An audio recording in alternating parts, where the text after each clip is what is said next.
Good morning, everybody. Keith Engel with TGI Sports Talk, live from East Greenbush, New York. We are holding our pattern as the only live webcast, sports webcast from East Greenbush, which we continue to hang our hat on, much to my friend Mark's chagrin. He wants to come and start his own show, so I can no longer say that. I want to start today by thanking my guest from last week, Dick Weiss. We had a great conversation about college football in the situation that we've found ourselves in with the COVID-19 situation. We'll be talking a little bit more about that with today's guest, Harvey Araton. But I want to thank Dick. We had a great conversation and some good comments about the show last week. So thanks to Dick.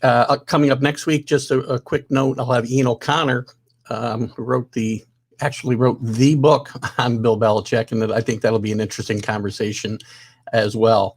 And I hope you'll join us then. I hope you'll like and follow the show, the page, and share the show when you see things that you like. And Sunday we'll be on live at 9 a.m. for my weekly riff. But let's move on to today.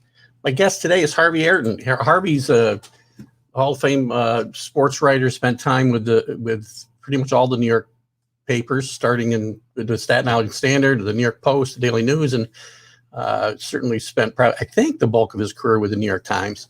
And he's moved on to doing some teaching and authoring new books. He's actually got a new book coming out called Our Last Season, A Writer, a Fan, a Friendship. And we'll talk about that. And we'll talk about the recent NBA season and the COVID situation in general and see where we go from there. Look, with that, let's bring in Harvey. Good morning, Harvey. Good morning, Keith. Good to see you. Very good to see you. Hope things are a little less dreary in New Jersey today than they are here in upstate New York. About the same. I feel a change coming, and I always dread it. It's funny with the whole situation, and you and I were chatting a little before about the situation that we're in today. I mean, I've been home. My wife and I both have been home working for the last 7 months, and sometimes it seems like a month. And sometimes it seems like it's been forever. So it's been a very odd summer. Yeah, it just feels like, it's like the movie Groundhog Day, where every day sort of has a certain level of repetition.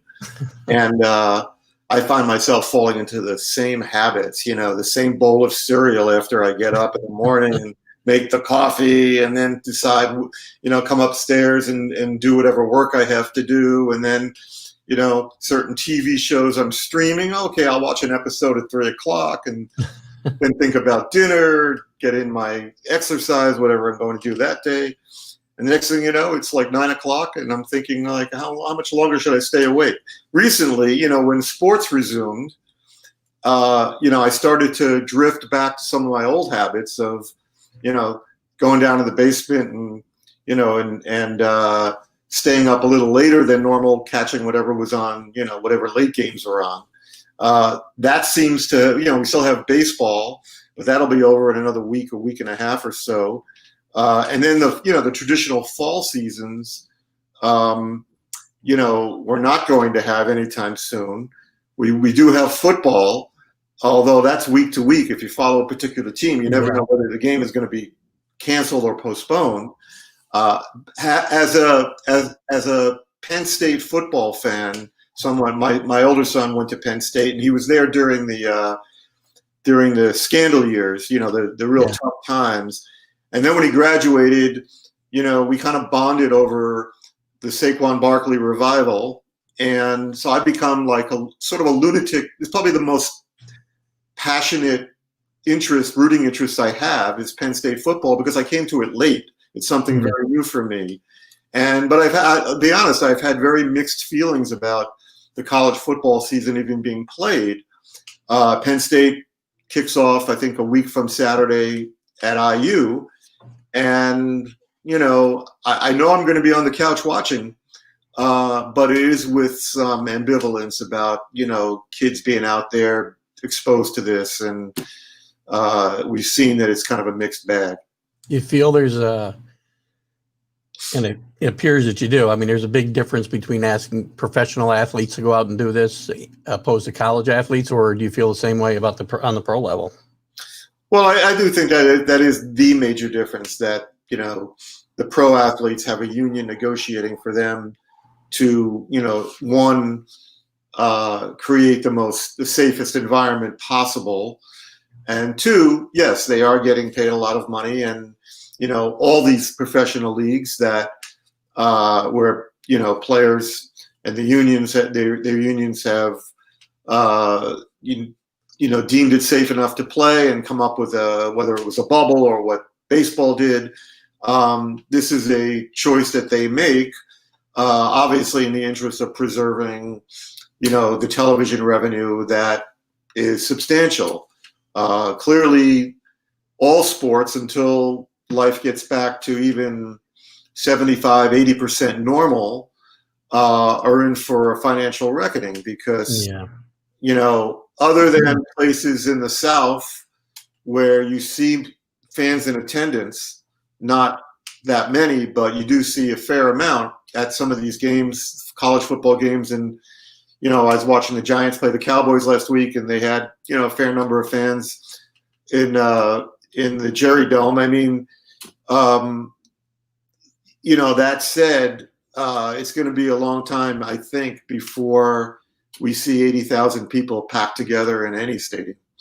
Yeah, I thought it was in bad taste for Dan Mullen last week, the Florida head coach, after losing to Texas A&M and being, I guess, perturbed. There were so many fans in the stadium when they played in empty stadiums at home, that to say he wanted the swamp filled with 90,000 people this week. And obviously we've seen what's happened there this week with the team having an outbreak and the game being postponed.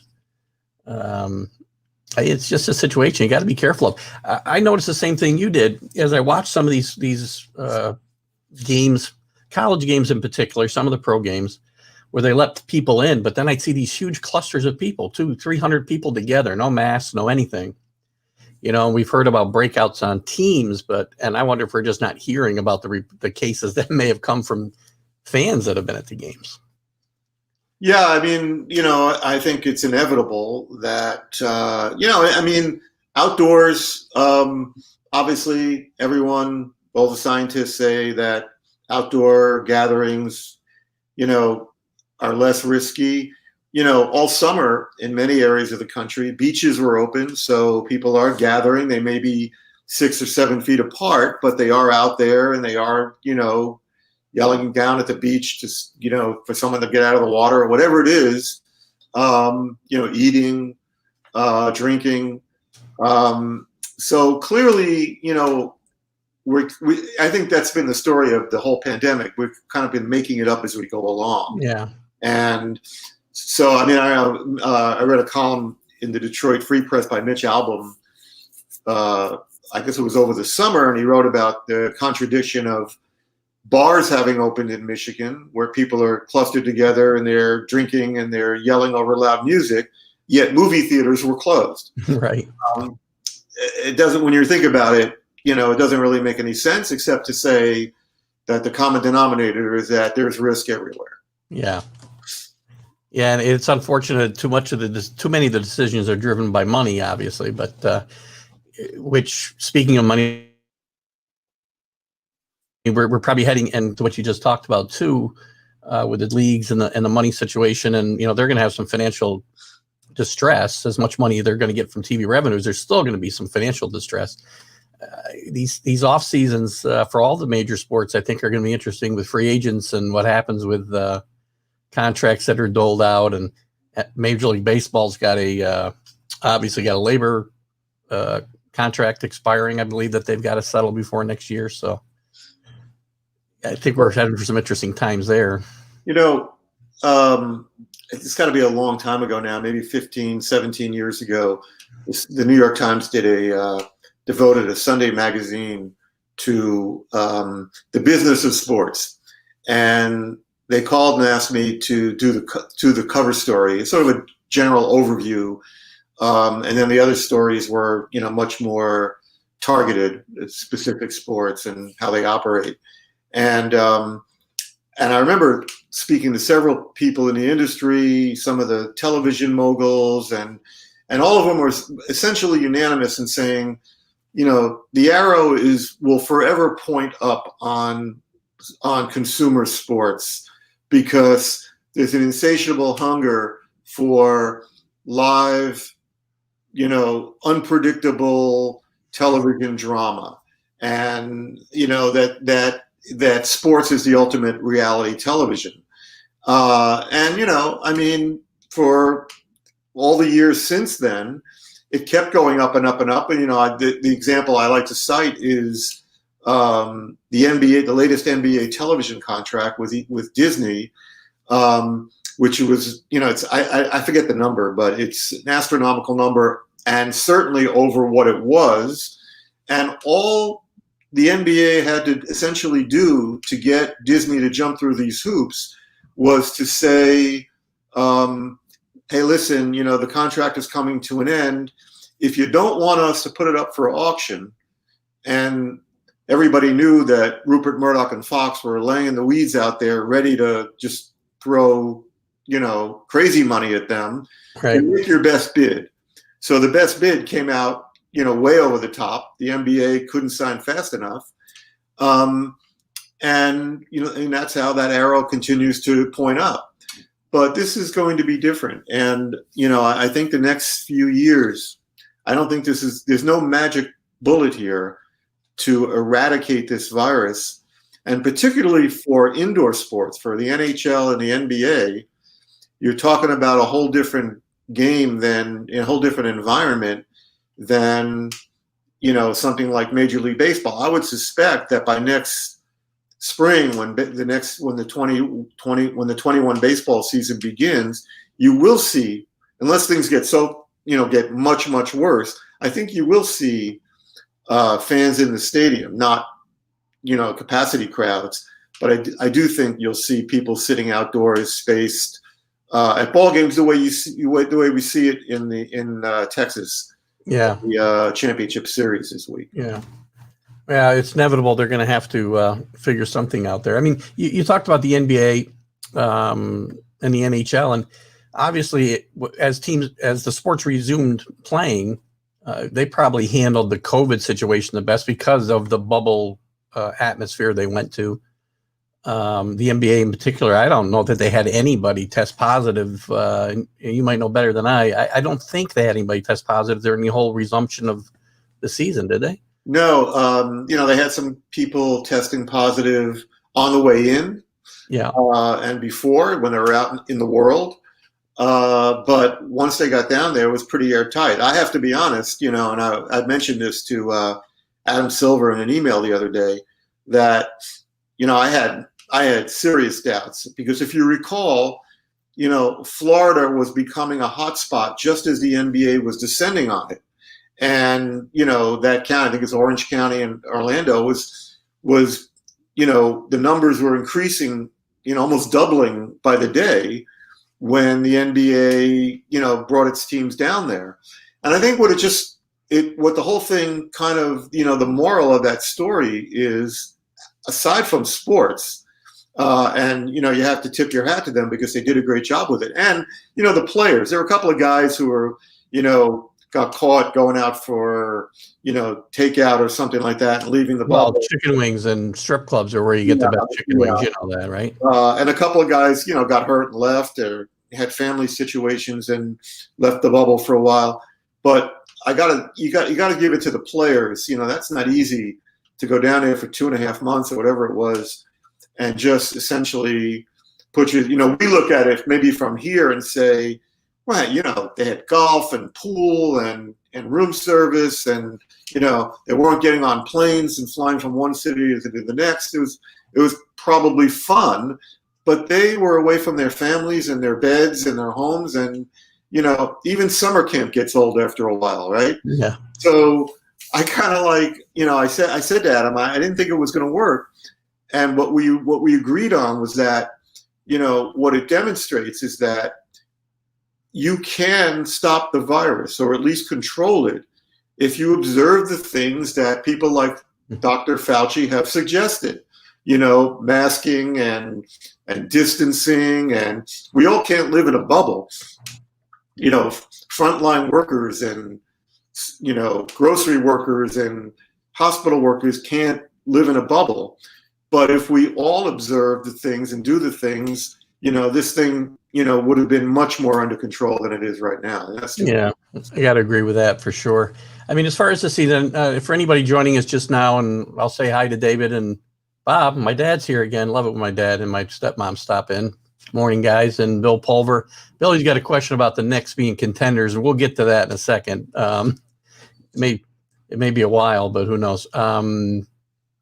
What as far as the season itself, the end of the NBA season, Harvey? I mean, did any surprises for you there? I don't see any with the Lakers ending up winning it, but anything that really stood out to you as a surprise, good or bad?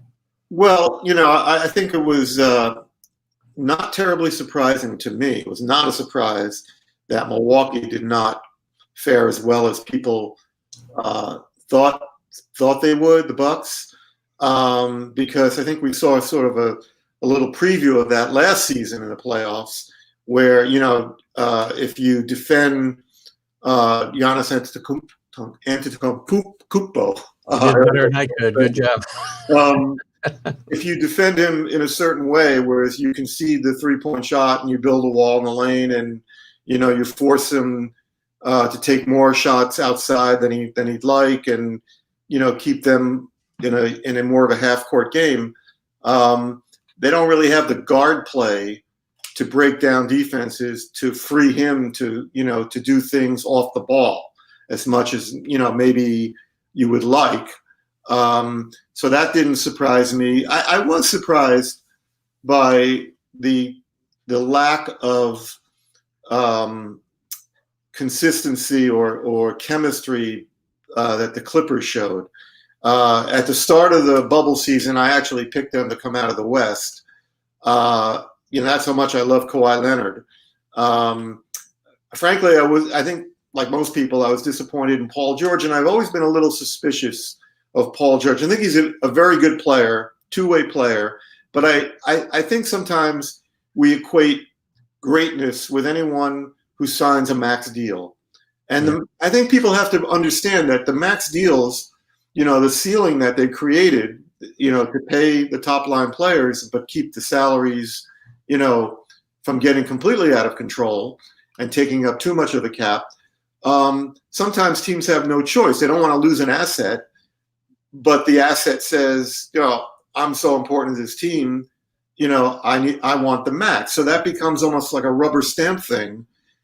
And, there are different levels of stardom.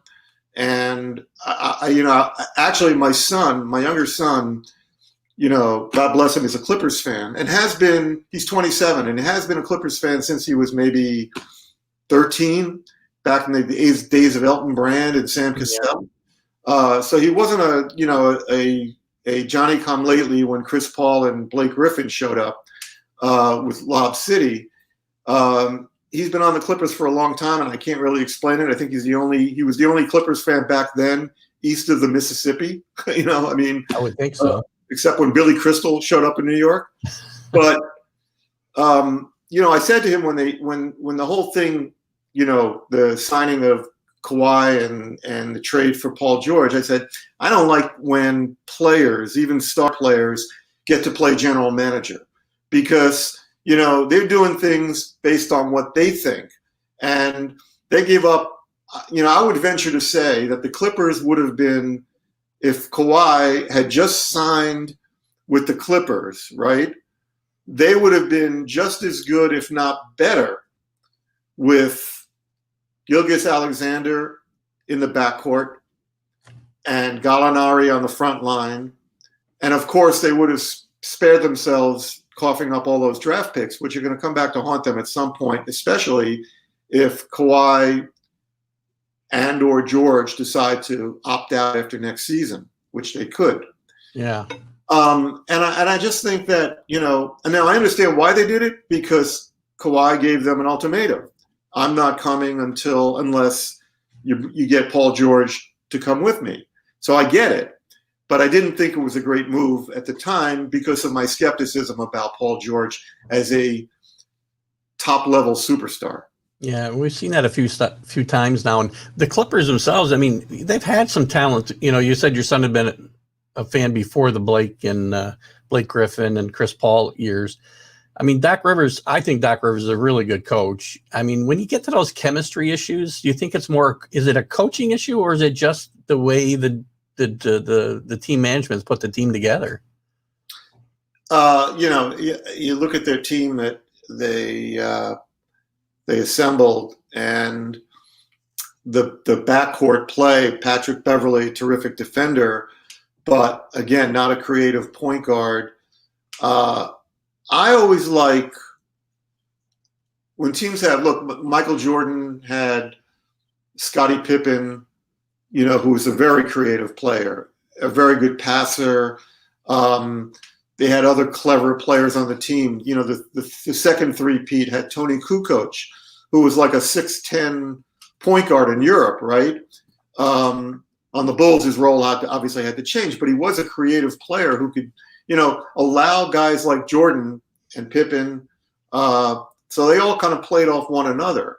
Now, when the game got down to the, you know, when they were down in Utah by that, you know, at the end of the last championship, you knew Michael was going to go one-on-one and clear out and do what he does. Right. But through the course of a long season and a long playoff series, you really want as versatile a group as you can get. And what I saw with the Clippers a lot was when things got a little crazy, I saw a lot of one-on-one play. It was either Kawhi or Paul George taking turns. You saw that in Oklahoma City when George and Russell Westbrook were together, and then Carmelo needed to get his shots. Right.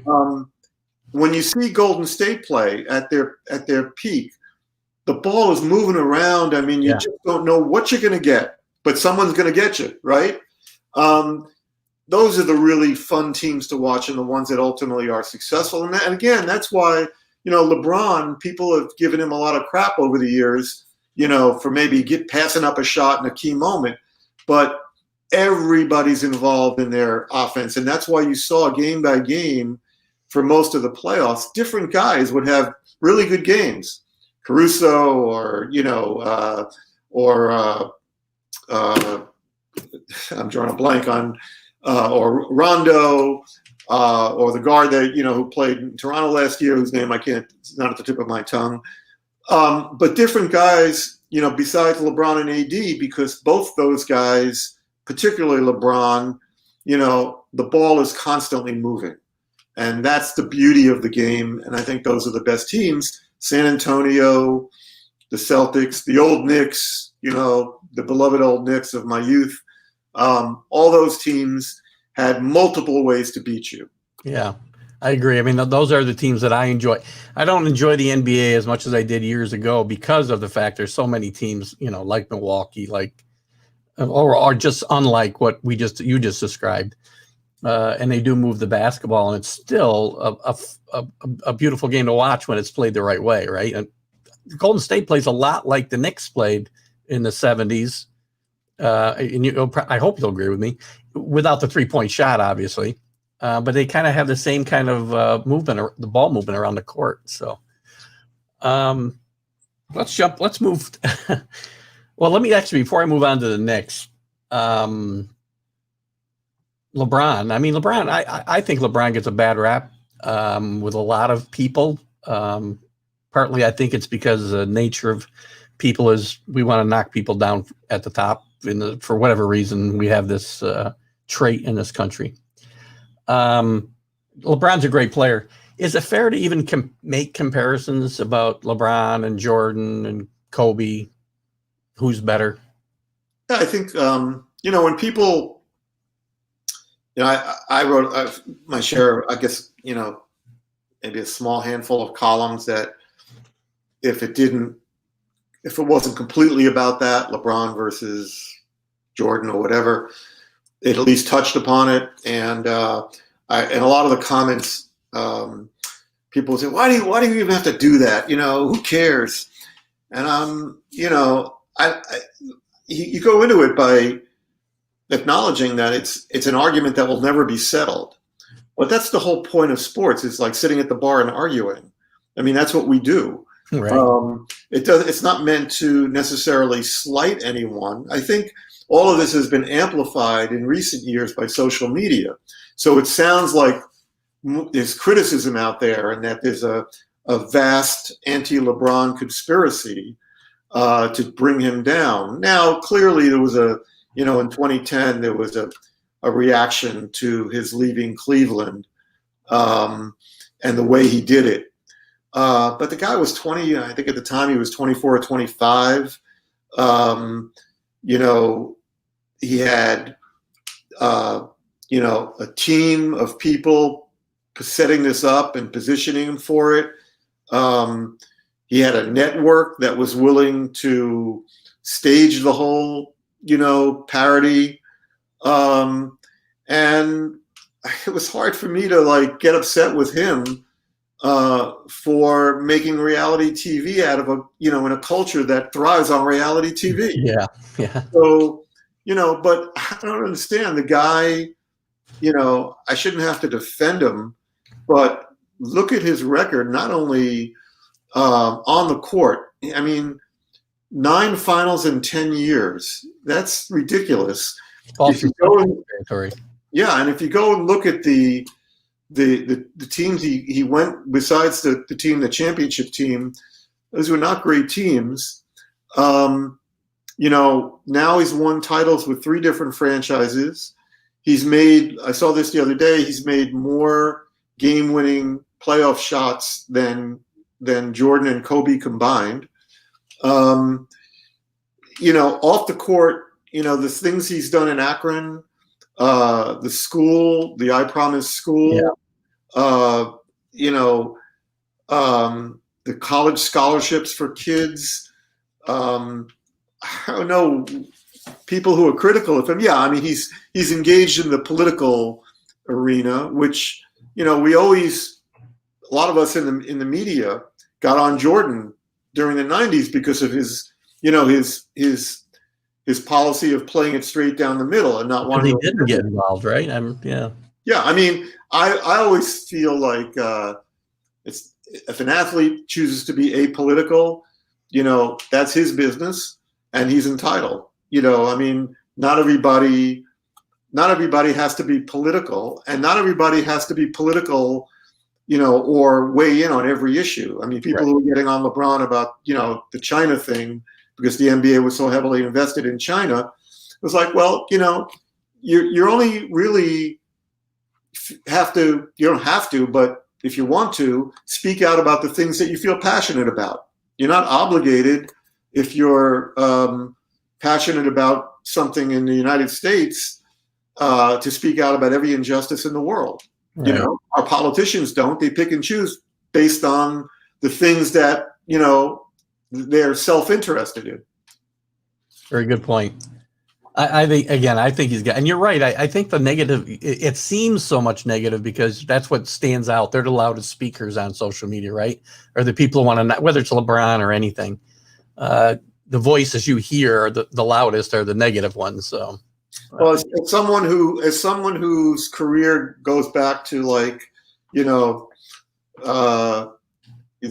days of don't date yourself here, Harvey. Well, it's like I tell some of my colleagues who might be 8, 9 years younger than I am, that when I first started covering the Knicks for the New York Post, that I carried around a little Olivetti portable typewriter. And they look at me like I'm 120 years old. Typewriter, Yet, yeah, my first couple of years, I remember actually being the guinea pig for the Post. There was a company called Sportscom that would bring these big bulky computers to the arena and set them up in the press room. And the Post entered into some kind of an agreement for some of its reporters to write on these computers. And I remember the first night I was doing it, I was in Boston covering a Knicks game, and I got to about 3/4 of the way through the story, and the screen froze. And I said, to the guy who was standing right next to me, the screen's froze. What do I do? He said, we're going to have to turn the computer off and restart it. And I said, but well, my story will still be there, right? And he said, I don't think so. Now, luckily, the Post was back in those days an afternoon newspaper, which meant my deadline was like 4:00 in the morning. So I was able to recreate the story. But that's how far back I go. So, the technology today, it's very different. I mean, the old snail mail letters that I would get from readers would trickle in. Now you write a column that that strikes a chord one way or the other, and you wake up to hundreds of emails, and then you go on Twitter and everybody's screaming at you. It's a very loud world, and obviously, so everything gets amplified, whether it's pro or con. Yeah, I agree completely. Yeah, so you just touched on your history and with the Knicks. And I think the Knicks are probably at least from my experience in reading your columns in all those publications, the Knicks are probably the things you're most associated with in your writing, correct? Yeah, I think basketball and tennis are the sports that people seem to cite the most that I wrote about. I mean, I was a general columnist very briefly at the Daily News, but then at the Times, where I went in 1991, and by 93, I was a Sports of the Times columnist, which I did for 15 years, then left sports for a year to work on general features around the paper, came back as sort of a hybrid columnist and long-form feature writer. But I covered all the Olympics. I covered the great Yankee run of the mid-90s into the early part of the century. I covered the 2 Super Bowls that the Giants won with Eli. So a lot of BCS games. So I've run the gamut of the only sport I really never really warmed to or felt really comfortable commenting on was hockey, because I just never followed it. Mm-hmm. But everything else, but basketball and tennis, my 2 personal favorites, and the ones that I played. Can't say I play basketball anymore unless my sons are using me as like a prop in the backyard. But tennis I still play. In fact, I played yesterday, and the aches and pains that I woke up with this morning are a testament to that. But basketball, basketball and being around New York and and the Garden have really been the things that have driven my career. Well, before we jump in, and I want to get to your new book, obviously, and touch on at least one of the ones you've written in the past. Let's touch on the Knicks and God, I mean, it's been a dumpster fire there for years now. Are you a fan of the hire of Tom Thibodeau? I mean, what do you see as the future of this franchise? It's until we see an operational change from the very top down, it's hard to generate a lot of enthusiasm, because every time there's a new regime that comes in, if you recall the last one with Scott Perry, and everybody said what a great, reputation he had in the NBA. And, before that, there were big names, Larry Brown, Isaiah, we've seen all different kinds of, coaches and front office executives come through here. And the one constant in this century has been, Jim Dolan.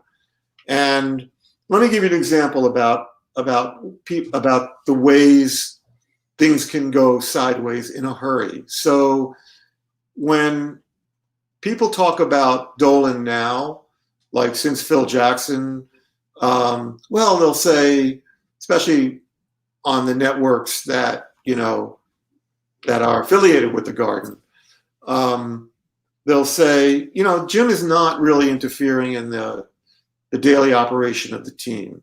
The personnel. We know he stepped on Donnie Walsh, who was a real class act, and was on the way to creating something. Yeah. It was going to take a while, but I always go back to that Dolan, again, there were financial considerations. They had over 3 summers renovated the garden. It was beautifully done. I have to give them that.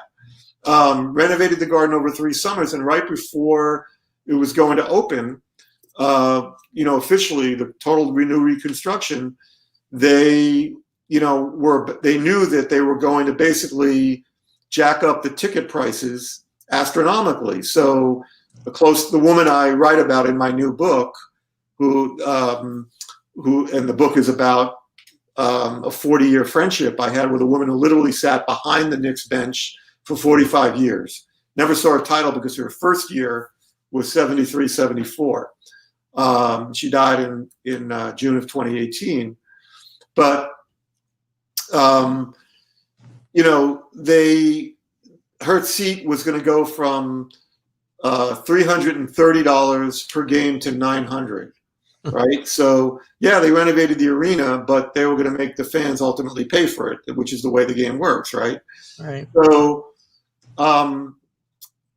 So that's why Dolan was so invested in bringing Carmelo Anthony, come hell or high water, to the Knicks. And Anthony was playing the Knicks off the Nets. He didn't want to go to Brooklyn. He didn't want to go to, at that point, they were still in New Jersey, but they were on their way to Brooklyn. And Donnie Walsh kept saying to Dolan, don't pay the ransom, because, if we hold out, chances are we'll get him for a lot less. And by the way, they could have gotten him for virtually nothing had Carmelo understood that the memo had already gone out that superstars joining teams should do it the way LeBron did it, which is to say nothing, let your contract expire, and then do what you want to do. Right. Because you don't want to go to a team that's stripped of all of its assets, which is what Carmelo did. Yeah. So that's how Dolan back then was interceding, and essentially stripped of their assets. The Knicks were no longer in play for when the next big time free agent, which was Chris Paul and James Harden, went on the market. The Knicks had already given up all their assets to Denver to get Carmelo. Whether he was the right guy to give it all away for or not, they had nothing left, and it was Carmelo and a bunch of guys. Amari Stoudemire got hurt, and that was the end of that. All right, fast forward, people say now he doesn't interfere. It's only his media policies that, piss people off, right? Well, what was it, the beginning of the season? Was it this past season, or when they got off to the 2-8 start? Yeah, I think it was last fall. Yeah. And Dolan's sitting there watching them get blown out by a bad Cleveland team. And he gets out of his seat, in the fourth quarter, and he summons Scott Perry and Mills into the back and orders them to subvert the coach's press conference right after the game. They march in and essentially say, this is unacceptable, it's got to change. Over the next 10 games, we expect to see better play. They were 2-8. Over the next 10 games, they went 2-8 and were 4-16. And in effect, their season was already over. Right. Now, were they a good team? No. Should they have been that bad, given the number of players they had brought in? They shouldn't have been, especially in a weak conference like the East. They shouldn't have been that bad. The problem was, as I see it, that the minute those guys, Perry and Mills, walked into that press conference, their coach was a dead man, Fizdale, because it sent a message to the players that the coach is on thin ice and he's out of here. And essentially, he had no voice in the locker room. So even though defenders of Dolan would say it's just a media policy, said he wanted to speak to the media, it's always done in a kind of a ham-handed way that winds up infecting the locker room and the organization, and also sends a very poor message around the country where other players, because of social media, know what's going on. So once again, the idea that a high-priced free agent might consider the Knicks, Durant, Kyrie, that's what we heard all year long last season. Yeah. Yet all this stuff was going on with Dolan that sends a message like, you don't want to go there. So Dolan needs to really Dolan needs to go. Dolan's not going to go probably, but is Thibodeau going to two things, I guess. Is Thibodeau going to be able to coexist with Dolan and that management team? And are the Knicks still in a position of they are not going to be able to lure any big name players to this team in the offseason? Well, it doesn't look like they are. I mean, the names there, it's not a great class, with the assumption that Anthony Davis will re-sign with the Lakers. He's going to opt out and sign a long-term deal. Yeah. And Giannis in Milwaukee, might, be looking to move. But again, for a guy who wants to go somewhere and win, if he's leaving Milwaukee, with a place he apparently likes, because he doesn't think the Bucks have the infrastructure or the deep pockets to bring in, a co-star for him,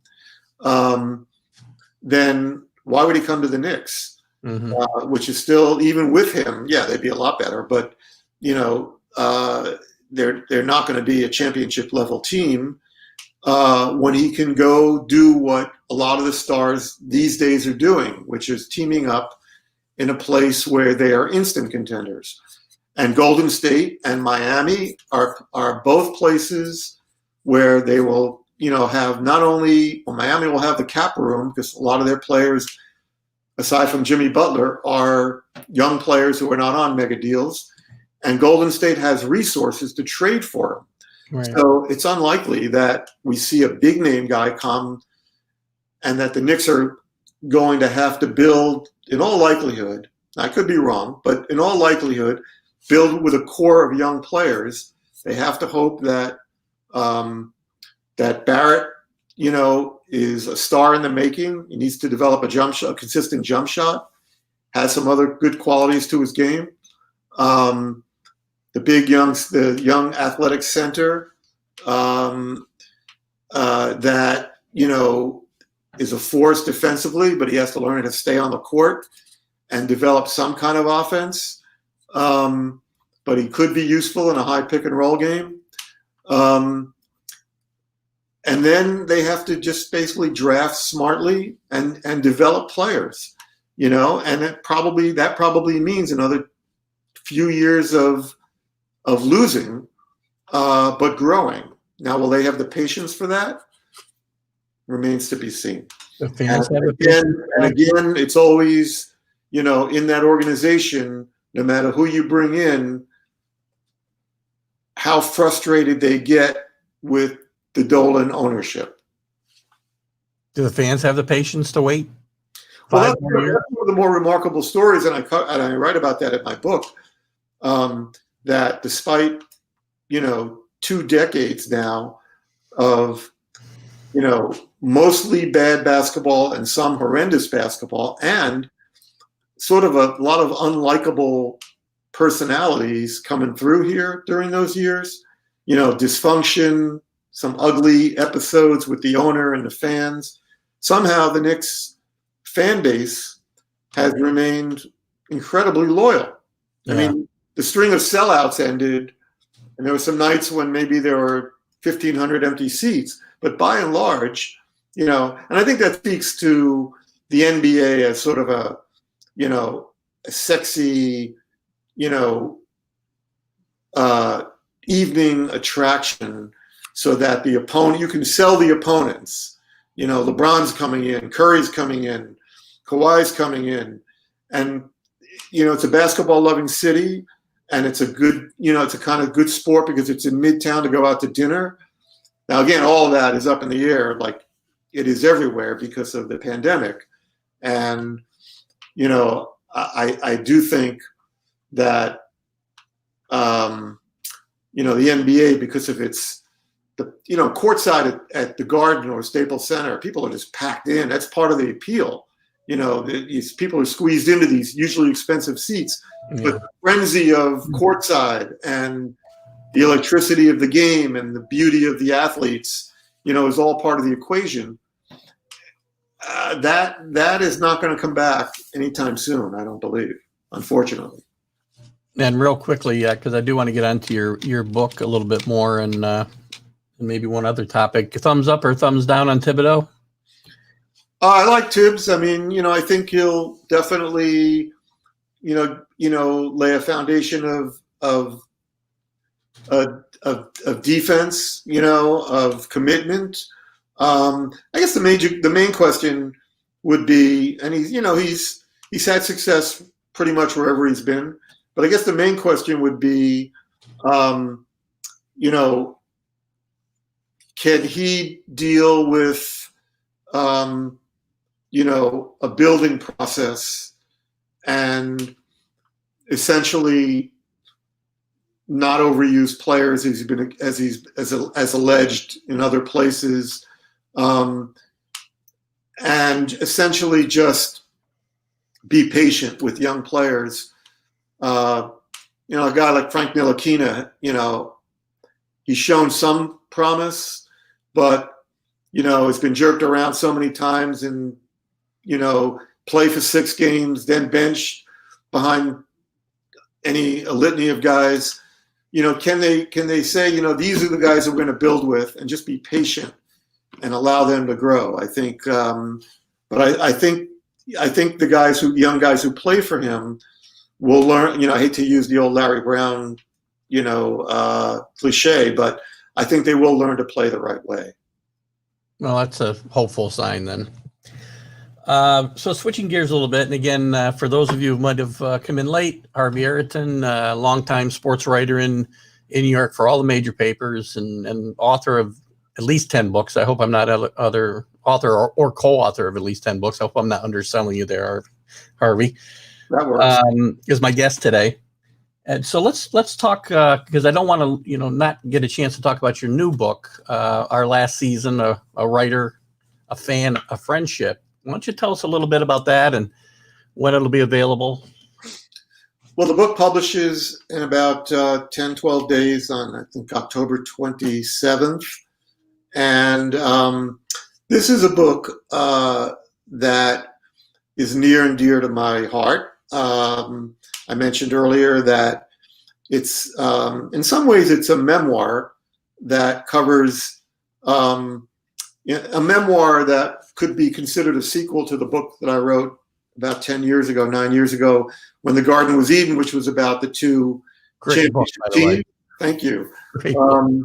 Those guys were, the icons of my youth, and I got a chance to develop working relationships with them in my years around the Garden when they were broadcasters and coaches and general managers, things of that nature. And this book kind of covers all the years subsequent to that I was around the Garden as a reporter, so and a columnist. So in some ways, it's a memoir and a sequel to When the Garden Was Eden. But as I describe it, it's also it's sort of like a memoir, a sequel to When the Garden Was Eden meets Tuesdays with Morrie, because the story is told through this long friendship I developed with a woman named Michelle Musler, whose own personal story is quite remarkable. She's a divorced mother of 5 who essentially was left with 5 young children to raise in Stamford, Connecticut, and no real job, and then sort of launched a career in human resources and ultimately as a corporate trainer. She traveled around the world, but she rebuilt her social life around the Garden. She fell in love with the game. She went to a couple of games on company tickets, fell in love with it, started buying season tickets, worked her way right down behind the bench, was as well known in that area by players, coaches, broadcasters, trainers, front office people, as Spike Lee. She was like the non-celebrity fan. And she was often quoted by myself when I was at the tabloids and the Times. other reporters like Kevin Kernan in the Post and Philip Bondi in the Daily News. She was sort of the go-to fan, sort of the voice of the price gouged fan. Right. And in the early days, you know, my friendship with her was really based on kind of self-interest. Who wouldn't want to be close friends with somebody who's sitting right behind the bench, right? To find out like who Hubie Brown was screaming at and cursing at, which player was ticked off about being pulled from the game, you know, plus Michelle had found her way through, you know, going out after the game in the old bar Charlie O's, which was right on 8th Avenue there, actually 33rd Street and 8th Avenue, and getting to know all the players' wives and their girlfriends. In some cases, it was the player's wife and girlfriend. And, you know, so she was a font of information for me. And from there, the friendship developed over the years. It turns out I married a woman who was from Southern Connecticut, who lived 2 exits on the Merritt Parkway from Michelle. So the families, you know, sort of intermingled, and I got to know all of her children. And she became, because of her very wise, caring person, she became kind of like a life mentor to me. You know, she became the wise elder in my family that I never really had. Someone who was really into journalism. She originally wanted to be a journalist, and a sports journalist at that. But a woman who grew up in the, you know, 40s and 50s, you know, that line of work was not open to young women. And she had 5 kids, and that was the end of that. But so she became this constant, just VIP in my life. And but the relationship, the foundation of it was always basketball. No matter what was going on in my life, whether I needed her counsel on career decisions, on personal decisions, no matter what we would talk about, inevitably the discussion would get back to the Knicks and the NBA. And that's the way our friendship, which spanned, we both had like different versions how we both met and how we met. I had one story, she had another. It was a little fuzzy back then, but we knew each other for close to 40 years. And this woman was probably the most precious friendship I have ever had or ever will have. And the last year and a half of her life, I used to say to her, you know, we ought to write a book, you know, about our relationship. She was 16, 17 years older than I am. And we would laugh and think like, yeah, that's never going to happen. You know, books are so much easier to conceptualize and actually do. And plus, you know, we enjoyed each other's companies too much to let work get in the way of it. But after she died, one of our mutual friends said to me, you know, you ought to write her obituary in the Times. She would have loved that because she was a voracious reader of the Times. And I pitched it. And to my surprise and delight, I was told to do it. The editor said, who wouldn't want to read about that? A woman who sat behind the bench and everybody knew her, you know? Right. She used to do little things like Van Gundy would come out. Van Gundy told me for this obituary that he would come out for a game. And, you know, he was the opposite of Riley. Riley was impeccably dressed and his hair was perfect. And Jeff would come out all rumpled and stuff. Right. And Michelle would get out of her seat before a game and just go and fix the collar on his sport jacket, not say a word, and just sit down. You know, that was the kind of accent she had. Well, that's a cool little story right there. So, you know, we talked about this, and then I wrote the obit, and then my agent one day was having lunch with an editor, and he pulled it out of his pocket and said, my client, Harvey Araton, wrote this obituary for this woman. And he, you know, she was a very, very important person in his life. And, they had discussed doing a book at one point, even if we hadn't really discussed it seriously. And one thing led to another. And, I signed to do the book. This was a couple of years ago, not long after Michelle passed. And I really struggled with this book more than any other thing I've ever written, because I think, first of all, I was still in mourning when I started working on it, and because it was such a personal, it was such a personal subject, deeply personal thing, I just couldn't really see it clearly. Fortunately, I had a very smart young editor at Penguin Press who had a clearer vision for it than I did, and she kind of nudged me in the right direction, and we finally got it done. And of course, you come out with a book in the middle of a pandemic, a week before a momentous election. Yeah. At the end of an NBA season, as opposed to the beginning. The Knicks haven't played a game in months. I don't know when they'll play their next game, so the timing could be better.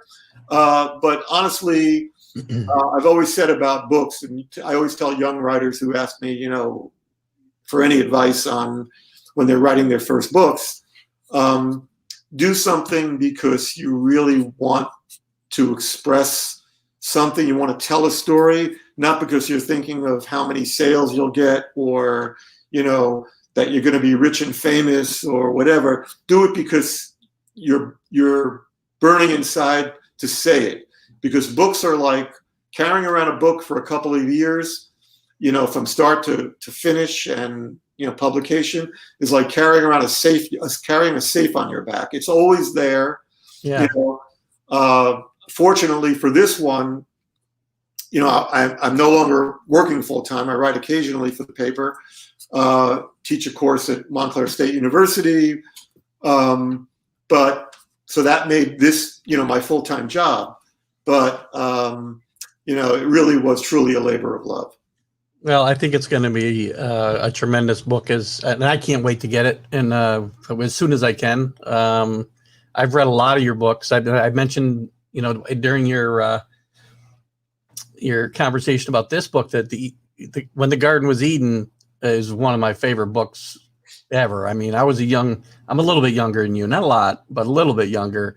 And as I was coming of age and learning about sports, and those Knicks teams were just so much fun to watch and grow up with, and to learn more about them and the inside story was a lot of fun for me to read. It was one of the easiest books to read, and just a joy all the way through.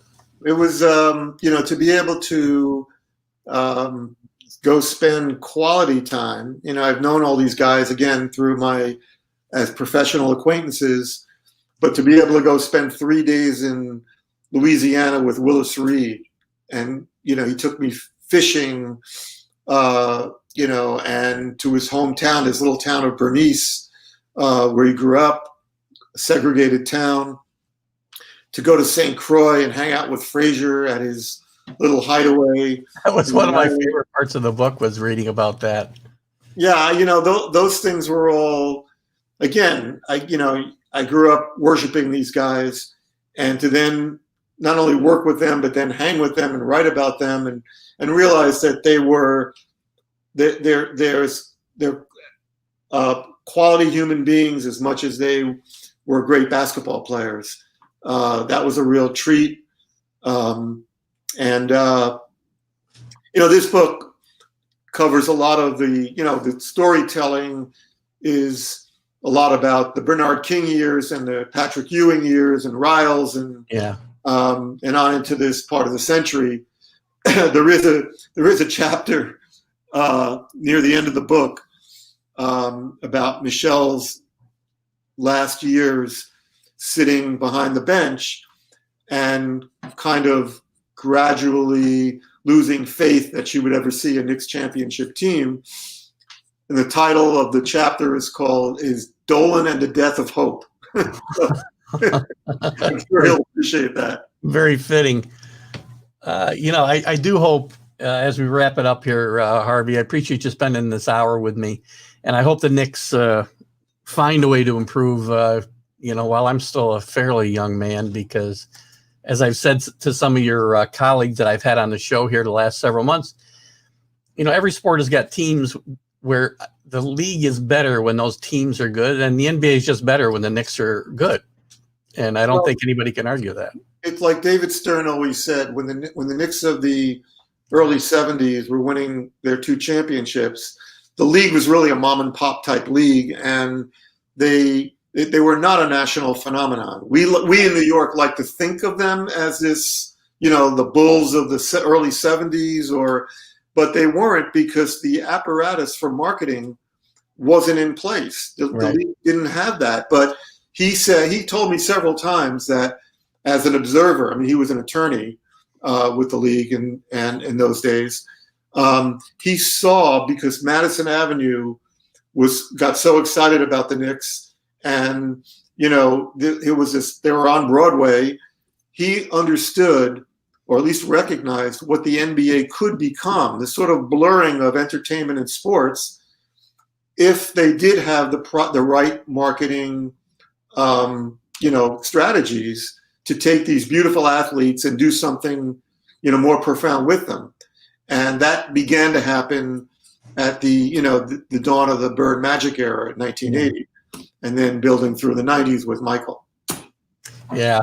Well, we'll hold out hope, and hope Dolan hasn't killed all hope. And, I appreciate you being on with me, Harvey. There's so much more we could cover. That's the problem with doing an hour and not wanting to take up a busy guy like yourself their entire morning. We could cover a lot more. I hope to have you on again. We can talk about some more topics we didn't get to today. Sure. Anytime. I appreciate it. And thank you for having me, Keith. And I enjoyed it. I'm going to wrap up. If you want to chat for a couple of seconds when I get done, you can hang in the green room, and we'll chat and say goodbye, and we'll go from there. Sure. Thanks again, Harvey. Bye-bye. So my guest this morning, Harvey Araton, what a great, prolific writer. I read a lot of his stuff when he was in the mainstream media, I guess, for lack of a better term, in New York. His books, guys, I recommend you get out, buy the new book. I know it's going to be good. We just talked a little bit about When the Garden Was Eden, but he's got many other books. Driving Mr. Yogi is an awesome book. The Rivals, about the Red Sox and Yankees, is an awesome book. And there's, like I said, there's many others. Get out, look on Amazon, wherever you buy your books. If you haven't read Harvey's stuff, you're really missing out. And I hope you'll get out and buy this new book in a few weeks when it's available. So I want to thank him. I want to remind you, I'll have Ian O'Connor next Friday morning. It'll be a taped interview. Ian's busy, but we're going to do it Thursday night. And so I'll be here live. And I'll be here Sunday morning at 9 a.m. live with TGI Sports Talk with Keith Engel. And we'll cover the college recap, preview the pro schedule, look at what's going on in Major League Baseball, and who knows what else. Thanks for joining me today. Like and follow the page. Share the videos. Thanks for being in the room today, guys. Talk to you soon.